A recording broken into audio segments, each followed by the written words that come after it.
mabuting balita ng Panginoon ayon kay San Mateo. Papuri sa iyo, Panginoon. Noong panahong iyon, sinabi ni Jesus sa kanyang mga alagad, "Kung ibig ninumang sumunod sa akin, limutin niya ang ukol sa kanyang sarili, pasanin ang kanyang krus at sumunod sa akin. Ang naghahangad na magligtas ng kanyang buhay ay siyang mawawalan nito. Ngunit ang mag-alay ng kanyang buhay alang-alang sa akin ay siyang magkakamit noon. Ano nga ang mapapala ng isang tao, makamtan man niya ang buong daigdig, kung ang katumbas naman nito'y ang kanyang buhay? Ano ang maibabayad ng tao para mabalik sa kanya ang kanyang buhay? Sapagkat darating ang anak ng tao na taglay ang dakilang kapangyarihan ng kanyang ama at kasama ang kanyang mga anghel. Sa panahong yaoy, gagantihin niya ang bawat tao ayon sa kanyang ginawa. Sinasabi ko sa inyo, may ilan sa inyo rito na hindi mamamatay hanggat di nila nakikita ang anak ng tao na pumaparito bilang hari." Ang mabuting balita ng Panginoon. Pinupuri ka namin, Panginoong Hesukristo.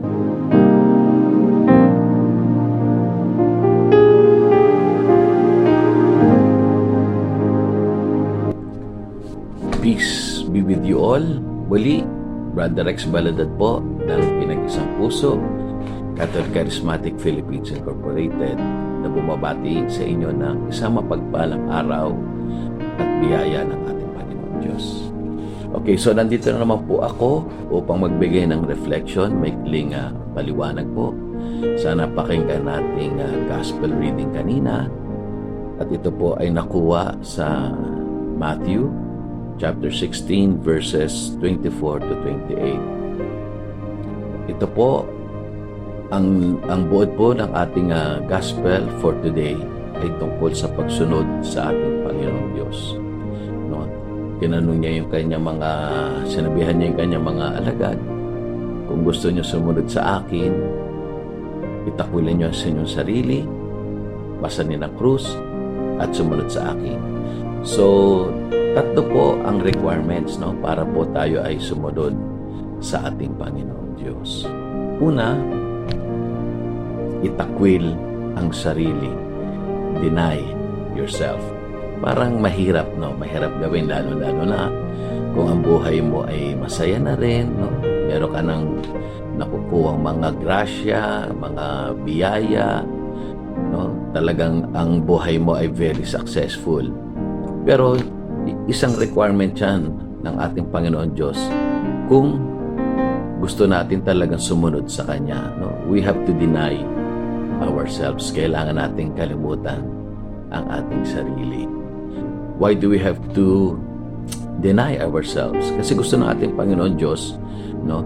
God wants us to allow Him to use us. Ibig sabihin, gusto ng ating Panginoon Diyos na gamitin niya tayo, no? Para sa ikagaganda ng buhay dito sa mundo, no? Upang mabigyan natin ng magandang ehemplo ang ating mga kapwa. Okay, so bilang to deny ourselves o kalimutan natin ating mga sarili, no, kailangan talaga na magpagamit tayo sa ating Panginoon Diyos. Mahirap, di ba? Kasi usually pag nagkaroon ng sabay na gawain, kunyari may gawain sa ating Panginoon Diyos, nagkasabay meron namang gawain sa ibang bagay, sino bang uunahin natin? And that is a sacrifice. No, siyempre, sabi nga natin Panginoon, kalimutan natin ang ating sarili. So, para tayo maging magandang sumusunod sa ating Panginoon Diyos, dapat natin kalimutan yung ating sarili. And we have to allow God to use us for His glorification, para sa Kanyang ikaluluwalhati. Amen? O ano pa? Sabi nga sa laging panalangin, Lord, Thy will be done. Lord, ang kagustuhan mo nawa ang siyang masunod. So dito, pag kinalimutan natin yung ating sarili, no, pinababayaan na natin ang ating Panginoon Diyos kung ano yung kagustuhan niya mangyari. No, wala na, hindi na natin iintindihin yung sarili natin. Iintindihin natin yung kagustuhan ng ating Panginoon, kung ano talaga ang gusto niya para sa atin. So, ang talagang mahirap, no, mahirap na kalimutan natin yung kagustuhan natin. Siyempre, di ba, masarap din naman maging maligaya tayo. Pero yan ang kagustuhan ng ating Panginoon na dapat natin unang sundin siya bago tayo. No? Pangalawa,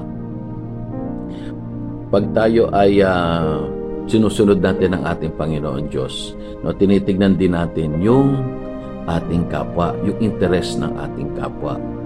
Diba? There is a sacrifice also kasi nga, siyempre, no, tinuturuan natin yung ating mga kapwa na maging mabuti rin, no, tinitignan natin yung kapakanan ng ating kapwa na sila rin dapat ay maligtas tulad natin na tayo ay sumusunod sa ating Panginoong Diyos. No? So, pag tayo ay dinideny natin yung sarili natin, ay tinitingnan din natin yung kapakanan ng ating kapwa, which is much better kasi, di ba, kung ano man ang ginawa natin sa ating kapwa, ginawa na rin natin sa ating Panginoon. And everybody, gusto ng Diyos na lahat ay maligtas. No? So, una, deny yourself. May sakripisyo na yan, no? Kalimutan natin ating sarili. Okay, pangalawa, anong sabi? Anong pangalawang requirement? Pasanin natin ang ating krus. Ano ba yung krus? Okay. Ano ba nagsisimbolo sa krus? No? Kung titignan natin, ang krus nagsisimbolize ng suffering. No? Binuhat ni Jesus ang krus para tayo maligtas. So suffering, isang cost din yan, no? Para kung tayo ay susunod sa ating Panginoon Diyos. There will be suffering, there will be sacrifice. No? Kaya minsan pag sinabi nga kanina, pag tayo ay nagkasabay na mayroong importanteng gagawin, sino ba unahin natin? Ang Diyos o tayo? At ang krus na sinasabi rito ay yung suffering na mangyayari din sa atin. Yung sacrifice na mangyayari din sa atin na tayo magsasakripisyo para sa gawain ng ating Panginoong Diyos. Okay? Pero ang maganda dito, di ba yung krus?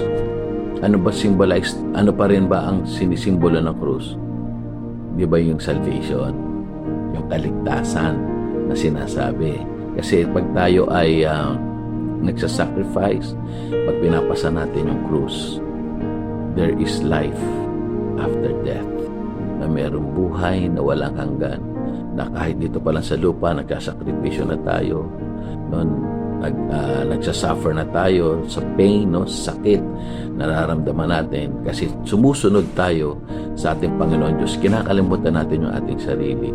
But after that, merong joy, there is life after that. Itatawag natin buhay na walang hanggan.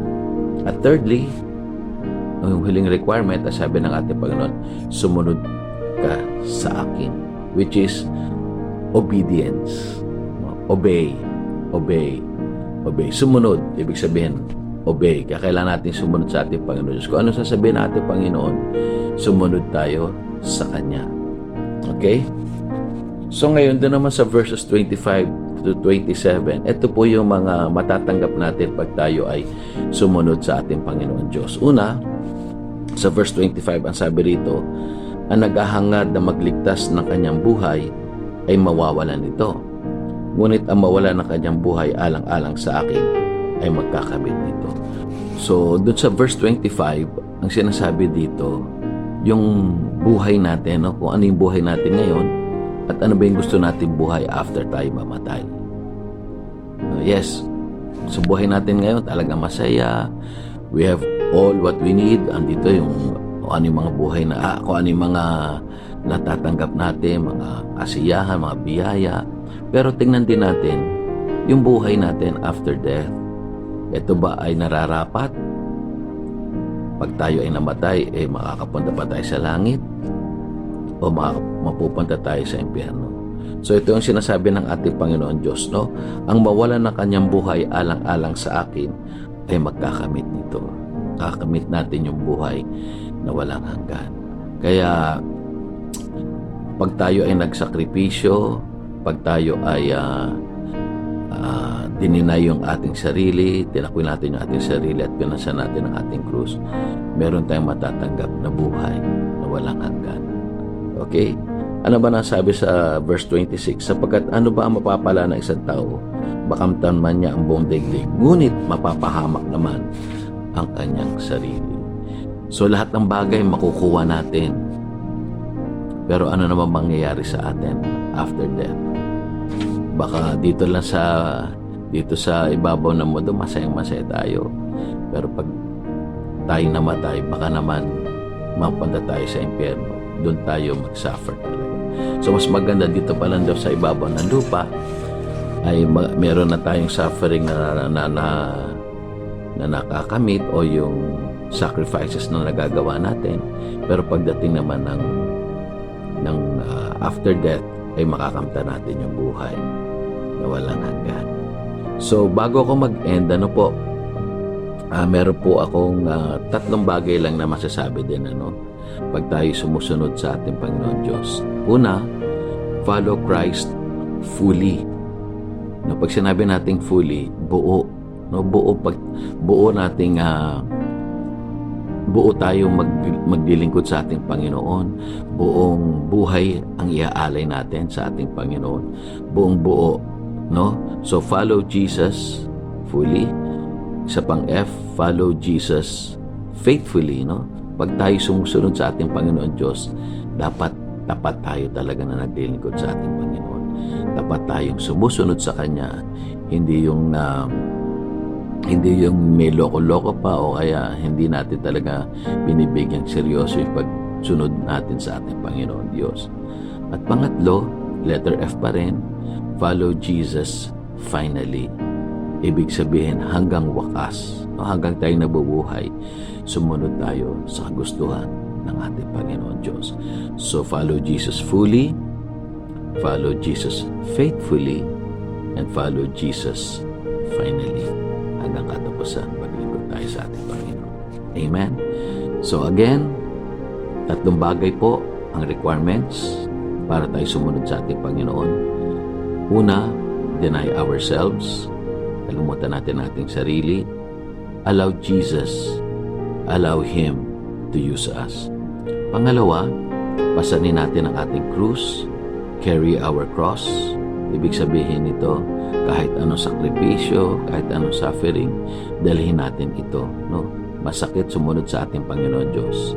Pero after this, pangatlo, sumunod tayo sa Kanya. After this, meron naman tayong matatanggap na buhay na walang hanggan. We have to live eternity. Amen? So ngayon po, manalangin tayo sa ating Panginoon Diyos. Sa ngalan ng Ama, ng Anak, ng Espiritu Santo. Amen. O dakilang Diyos, kami po ay nagpapasalamat sapagkat muli, Panginoon, binigyan mo kami ng iyong salita kung paano po kami sumunod sa iyo. Panginoon, mahirap pong kalimutan namin ang aming sarili, pasanin ang aming krus at sumunod sa iyo. Ngunit, Panginoon, sa tulong mo po, sa gabay po ng banal na Espiritu, kaya po namin itong gawin upang sa pagdating ng panahon, Panginoon, meron po kaming maisusulit sa iyo na kami po ay nagsakripisyo, kami po ay nagsuffer para po sumunod sa iyo. At alam namin, Panginoon Diyos, pagdating ng panahon, ibibigay mo sa amin yung hinahangad po namin, yung buhay na walang hanggan. Muli, Panginoon, naway sumunod po kami so ano man po kagustuhan nyo, and let your will be done. Amen. Sa ngalan ng Ama, ng Anak, ng Espiritu Santo. Muli, maraming salamat po, Brother Rex, ng Pinag-isang Puso, and may God bless us all. Love you all. Bye.